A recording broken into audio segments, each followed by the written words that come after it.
been 1,814 days since the release of Animal Crossing New Horizons as of this recording, and that is also the amount of days it has been for me to finish one single island. I played this game consistently for the first 2 years it was out, and currently come back to play it for maybe a couple weeks, but eventually I get burned out. I have always had a problem with reaching the end goal of my islands, and in this community, that would be uploading a dream address. A dream address works as a final stamp of approval, meaning that your island's decorated from head to toe and you're ready for anybody on the internet to come see it. Well, today all of my Animal Crossing problems hopefully end, as my very first island is finally complete and I'm ready to share it with the world. Now, before we get into the detailed tour of my current island, I thought it would be fun to go back to 2021 and compare some old areas of my island to what they are now, just to show how drastic of a change this new update is.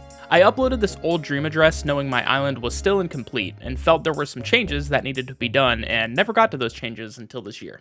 Something I noticed when walking around my island from 2021 was how saturated it was. This is most likely due to the time of year it was when I originally uploaded this dream address, but also because of how many brightly colored items I had around. This old address felt very cramped when I walked around too. There's nothing wrong with how you decorate an island, but the current way I decorate something is much more open than how it was back then. I also noticed that when I play this game, sometimes things can just feel off.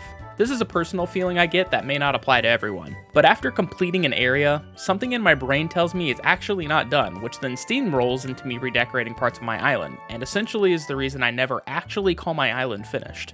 Over time, the player might get tired of looking at the same thing on their island, and I'm sure that will happen eventually on my current island. But there were many examples when walking around through the 2021 version of my island that just didn't match how I would decorate it today.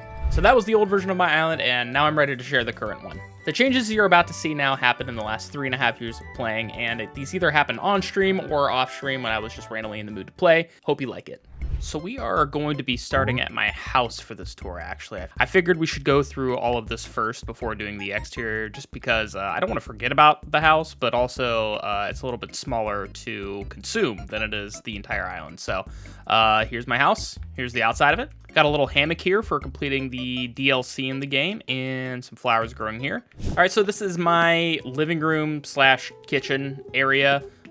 Originally in a lot of my old islands, I was struggling to kind of make a kitchen that filled out an entire room, like in one of these side rooms. And so I decided to combine my living room and my kitchen in the first main room, just because I always felt like the living room was too large on its own, and I felt the kitchen was too hard to fill up an entire kitchen with one room. So just for my style, I decided to have this like little bar. It's like a modern touch, kind of like what you'd see in a lot of like, I don't know, apartments nowadays and stuff like that. I thought this was kind of a nice, matches the green and brown theme of everything that I have going on. Let's go to the left room here. So this is actually my dog's room, Taro. Now, the reason that I decided to make this my dog's room is because, one, we already have Lolly on my island, who I got because she looked like my cat in real life. I decided to just dedicate a room for my dog instead. So here's her with all of this pom-pom purr and stuff, and the reason that we did this was because we actually got her a toy recently, and she loves it. Here's a picture of her with it right now. So we got her a toy of the same Sanrio character that you see here. So this was supposed to be just like a guest room at first, but I was like, you know what? Just because I don't have any representation of my dog on my island anywhere, let's make this super poppy, colorful, fun playroom for her to hang out in. So luckily there's a little toy dog that looks like her too. So yeah, we decided to make this her room. So here it is. Moving to the back room, we have a bathroom back here, which I actually shared in a short, so people may have seen this before. This is something that I've kind of been sitting on for a while, but have a nice bathroom here, you know. Nothing too fancy about this other than, you know, a lot of people may not know you can put gyroids in the tub, and it's actually just an illusion. They're on the wall, actually. But if you place them on the wall low enough, they go inside the bathtub. So I have them sitting in here, one's blowing bubbles and one's dancing. Just thought it was like a fun touch, but another white and brown themed room here. Now, my right side room is actually a very just kind of zen, I believe it's pronounced tatami, the flooring. I'm probably pronouncing that wrong, but yeah, I just thought I would make a kind of cool, zen, chill room. Someone suggested that I make like a more cozy room for one of my extra rooms because I wasn't sure what to do with these rooms. But I decided to make it, you know, Japanese themed because my partner and I really want to visit Japan one day. And I've always really loved the Japanese items or the Japanese themed items in this game. And so I have a room dedicated to it. You know, it doesn't really match the rest of my house other than the color. Ideally, if I lived in this house, I would come hang out here and have tea and chill. And before we head upstairs to my room, I have to show the basement. Now, the basement's a very special room, not very well decorated, but I do have this as a storage for every gyroid that is in the game. I had the Bruceoid upstairs, but all the normal gyroids that you can get, I have collected. I don't have all the color variations just because I could technically change the color of all of these if I wanted to. But yeah, got the Squeakoid here in the center of the, you know, the circle that we won't question what this design is supposed to be, but here it is. And yeah, this is where I store every gyroid because I got them all. And the last room of my house is my bedroom, of course. Again, this is another awkward sized room. I've always kind of struggled with filling in the space properly. So I decided to use this partition here, this wall partition, to kind of have like, this is where my actual like sleeping area would be in this house. And then to the right here, it's more of like a gaming kind of hangout spot. I have my Animal Crossing Switch here, just pretending that this is where I would play that. This is like my stream setup and my recording setup. And I actually have the photos of all of the villagers on my island. And I've gotten more photos than just these for different villagers that I've had on my island. But these are the photos of the current villagers on my island. So, and then I also added a little pet bed here as well as a cat tree. There's no plush toy for my cat that I have in real life, but since I have Lolly on the island and that's who she's supposed to be, you know, we'll just pretend there's a cat hiding somewhere in my house, and that's why I have all these cat items too. But yeah, that's it for my house. Let's start the tour on the outside.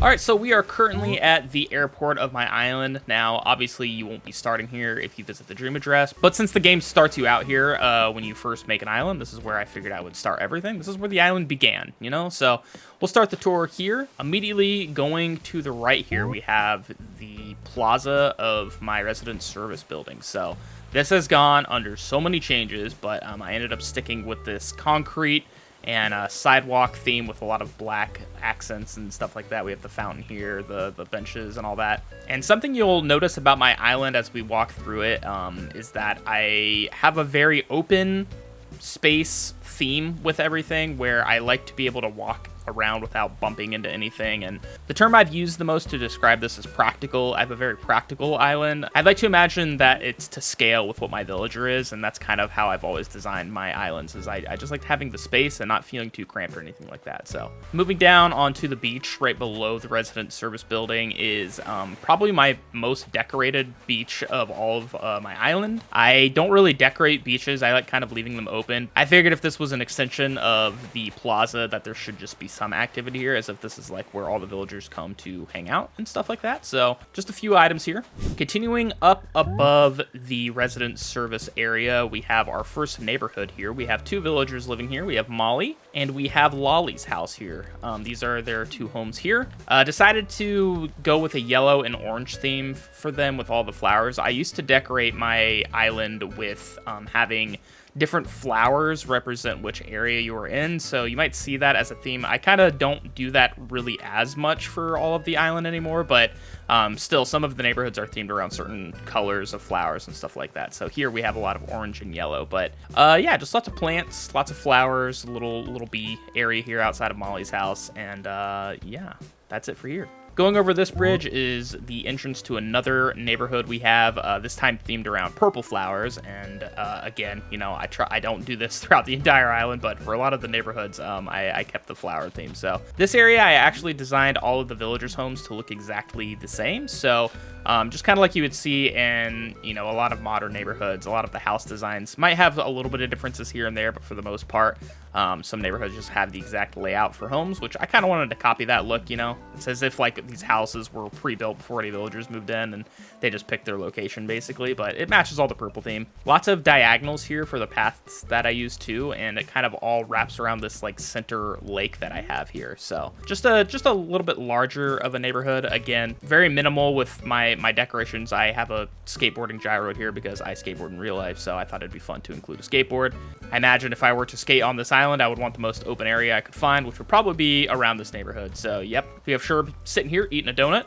Very good. Right below this neighborhood, we are now at another beach. If you remember, I said I don't really decorate my beaches that much, so there's not really much here other than some coconut trees, and I left this little fishing thing here as if somebody came out to fish by the dock, and this is where they kept all of these octopuses. I don't know the right way to say that. We got Cap in here. I actually have a really long, I never realized how long this dock is. Very long dock. Now, going into this other neighborhood, we have two entrances. We have an incline here, and we have an incline here, both surrounding the neighborhood we were just in.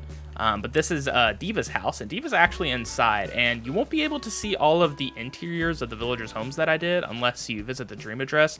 I'm not even sure if they allow you to go into every villager's home when you visit a dream address, but for the sake of this tour, we'll visit at least the people who are inside so we can kind of see their homes. But I did decorate all of their homes. So this is Diva's home. I decided to go with kind of a mossy, witchy vibe for her. She's the only sisterly villager I have, and I don't know, something about that personality matched this vibe. Her just in here and making all of these different stews out of this cauldron and stuff like that, all these potions and all that stuff. So yeah, this is her house. I thought it was fun to decorate it. I really didn't like how it looked before, so it's been nice going through and decorating all the villagers' homes and stuff again. So now I would like to mention that this neighborhood is only consisting of Genji and Diva, and the reason that they are the only two that live here is because they were my starting villagers. They were the first villagers I ever had on my island, so I wanted to have their own neighborhood for them.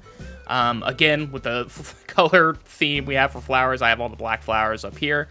They actually have a larger neighborhood that wraps around a pond similar to the one below, but this time it's a little bit more natural looking, not so constructed in a perfect circle, but we do have a bridge going over it.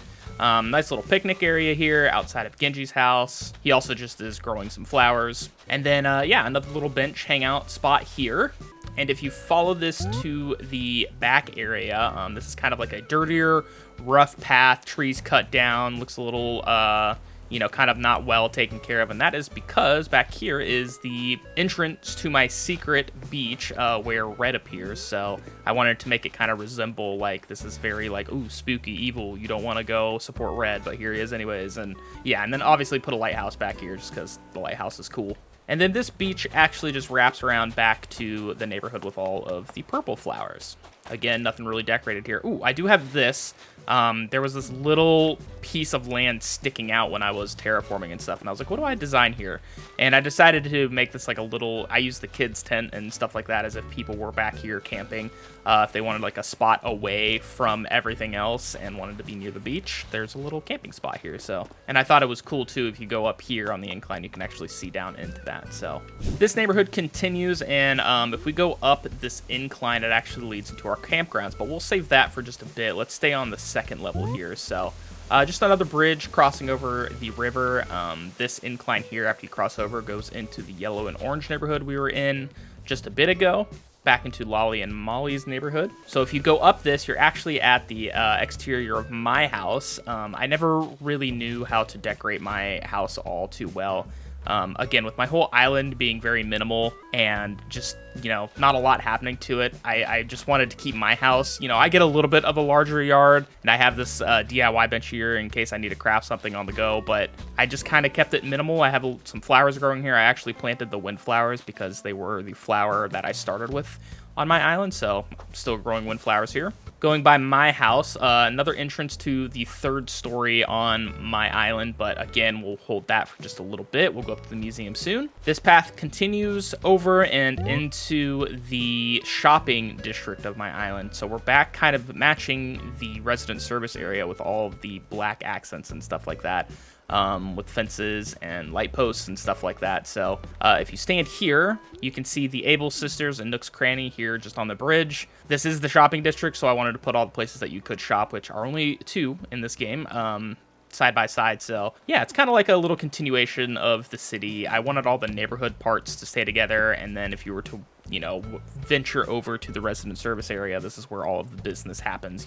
Decided to go with a brick theme for the shopping area just because there's a lot of buildings here are already so colorful. So rather than just have that gray and white stone path that I had for the resident service building down here, which is, again, it's already brick outside of here and you can't change it, I decided just to have the brick match my shopping area over here. So this path continues down. There's just a nice little hangout here by this river. And then I actually added 2 villager homes here who live in the shopping district that are a little bit more, you know, it matches their personality. So we have Marshall's home here, and we have Freya's home here. And they're not home right now, but I have their homes matching for the most part. The only thing that's different are their roof colors. So Marshall has this like kind of tealish green aquamarine colored roof, and Freya has a pink roof. And to the left of the Nook's Cranny, we actually have a very just kind of deliberately not designed path that leads to this kind of deserted area of my island. I wanted to leave an area like this on my island where there's nothing really around it, because it just reminds me of the beginnings of when the game first starts and there's nothing really around. It's just kind of like you pick up all the weeds and there's just like grass around. And this also leaves a place for the snowballs to spawn on my island in the wintertime, and I can roll them around and have snowballs grow here. But for the most part, I just get my money trees and I plant them here.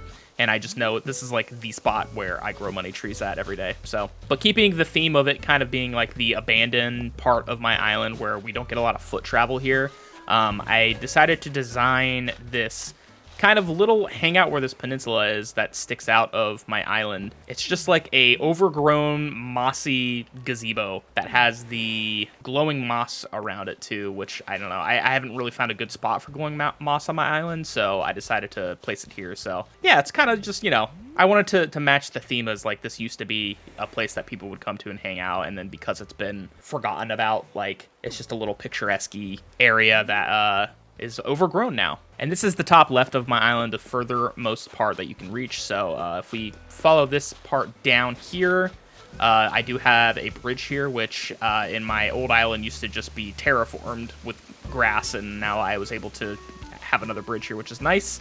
And this path continues just alongside the shopping district on the right. This actually used to not be here. This was I had terraformed all the way up to the grass here, and you had to actually walk along the beach to get up to that area. This area I've talked about a ton on stream and stuff like that, but this is one of the earliest decorated, probably the earliest decorated part of my island that I have never really changed. Early on in this game, maybe in the first like month this game was out, I decorated a spot for my partner to come over to my island, and this was like our quote-unquote date spot, and I've never changed it. The flower that was there, I believe, is the same flower. Like this one right here is the same one I had 5 years ago, and we still have this tacky palm tree lamp thing here, but I've never changed it, and it's the thing that has survived in all of my island's iterations, so I'm just gonna leave it there. And again, following this path, it wraps back around into the front entrance of the airport. So we have seen everything on the base ground level and the second ground level. So let's go up to the third ground level now, where we can see the campgrounds and the museum. All right, so exiting the neighborhood of Genji and Diva, my starter villager neighborhood, I have this, you can turn right here and go up an incline. This is where my campsite is. I've always liked my campsites to be further away from everything, and I have it on the opposite side of the shopping district. So the campsite has a dirt path all the way around it. You know, it looks like there could be a camper here, and it's really just plopped down in the middle of like a forest. There's a little water source here for a camper and stuff like that. And I have the mushroom items growing here. So we got the mush lamp, we have the stool, a lot of mushroom themed things around here. We have another river source that starts at the top of my island here. This is just a good place to see stars when it's shooting stars on my island. And this actually loops around. If you leave the campground site, there's another bridge here, or you can wrap around the lake that we did. But this is the beginning of where the final villager on my island lives. He is the farmer of the island, so he gets the orchard and all of the fruits on my island. But this is Apollo's house, and Apollo is our resident farmer. He lives at the top of our island, right behind my house. This is my house here. He lives up here. He gets all of the produce and stuff like that, and he's actually inside. So again, we will visit his house. So he's actually crafting right now, but here is how his house looks. I had him have just like a simple guitar here. You know, he's got some beer bottles, a bed, you know, very, very farmer house. I actually, before he was building, because, you know, when they're crafting, it kind of gets rid of furniture. I had a couple of, like, I think they were like sandbags or something like that. They were just a bunch of like bags, like produce bags. It matched the whole aesthetic of his house here. So But yeah, we just have, you know, a place where he cooks some food, all of his produce and stuff like that. There's, I believe, some pumpkin porridge sitting here on his table. But yeah, I thought this matched his vibe pretty well. And again, if you visit my dream address, hopefully you can visit more of the houses. But I did decorate all of the homes in this island, so all the more reason to come visit. So Apollo's house has like an extension of his farmland here and also the orchard.